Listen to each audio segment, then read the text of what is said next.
میزنی؟ مادر گفته تو میزنی؟ دوستای عزیز کنگی ناستی چک زدی ما شوکور بیغم هستم هر کسی بیادر قدم 6 دانه مدال دارم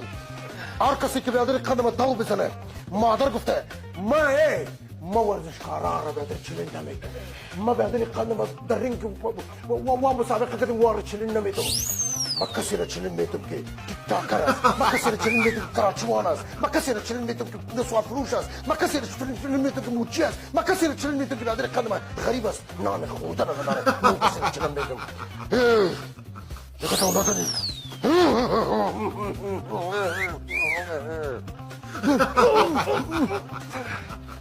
انت فکر نکنن که ما لعب خوردم نه دوستم شکسته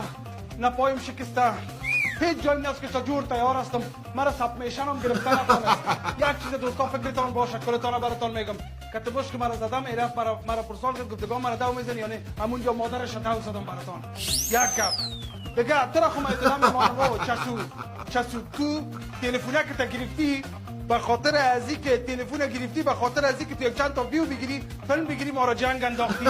و یا نفهمید که ورزشکارش یعنی ما کدام ورزش نکردیم این باید که یک ورزشکار بیزد آمد که یک نفر ناف یک آدم که هیچ در روی ورزش ما هیچ وقت سابقه ورزش که مالا که مال شما مقصد به خاطر ویو اینمو تو جنگ انداختید اینمو تو افغانستان هم بین یکی دیگه مندازین شما جوانان رو به جای تشویق کنید او را ما را تشویق کنید به بخش هنر رو تشویق کنید در بخش ورزش دوست به ورزش هم دیگه روی که اونم دیگه روی که دندانای تان براتان میرزارم دیگه برای چلین ملین جام نتین فکرتان باشه